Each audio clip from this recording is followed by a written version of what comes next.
President Obama, I'm his aunt. If he does a wrong thing, I'm the only person on earth allowed to pinch his ears and smack him. Not his father, not his mother, not his wife or brother, because he will fight them. But an auntie is a very honored person in African culture.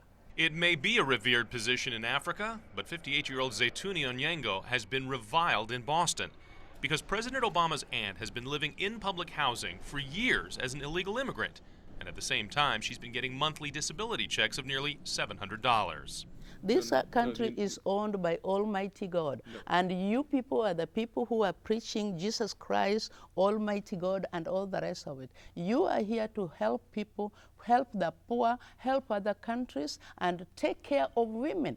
That's what the United States is supposed to do. And you have to give me my right like any other person's right. In 2004, she was ordered out of the country. She didn't leave. This past May, the judge who ordered her out changed his mind and granted her asylum. Her nephew, the president, was cited as one of the factors for that ruling. It was awesome. I cried and I prayed and I thank God for everything. She has hit a nerve with many who say she represents all that is wrong with our immigration system. And in addition to all of her bills being paid, she also has a prominent immigration attorney who fought for her asylum. When I asked her about who's paying for that...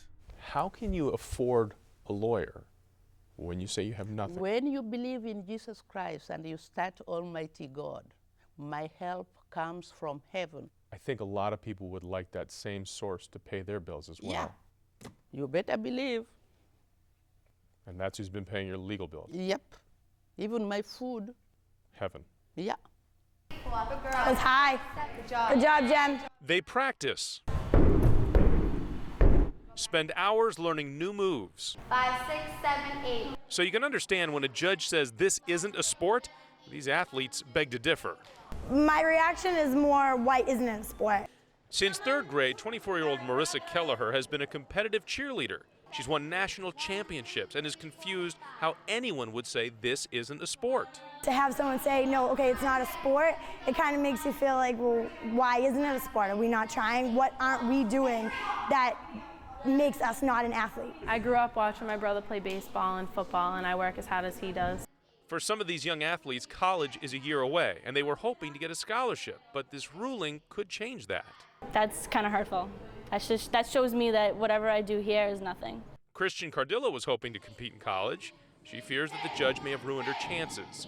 He ruled that competitive cheerleading is not a sport for these reasons. A sport has to have coaches. So listen. What are these? There have to be practices. 7, 8. 1, 2. What's this? And there have to be competitions. For the record, these are trophies from winning, that's right, competitions. So by the judge's own criteria, this is a sport. If this judge did come to a competition, he or she would just be like, I think I just made the biggest mistake in my life saying that cheerleading wasn't a sport.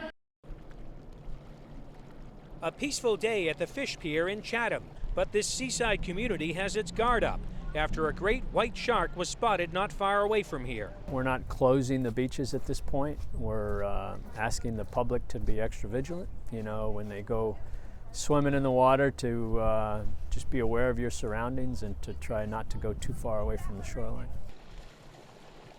Patrols along the shoreline are being increased, and swimmers are being told to stay away from seals, which is a favorite food for sharks.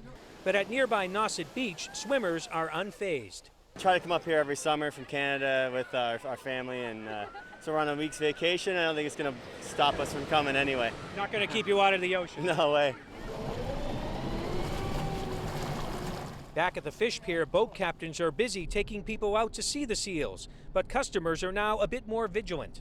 Well, we hope the boat's big enough, and he's not hungry right now. Does that concern you? Or? Oh, yeah, of course it concerns me. It makes me a little nervous with the kids, but no, it's not too alarming. We're just, splashing around the shore with them, so not too bad. Harmony! But to put it in perspective, great whites have been in these waters far longer than people have. Perhaps boat captain Jim Cullinane puts it best. The great whites are in the ocean. That's where they live. That's nothing new. They're here. We know about them.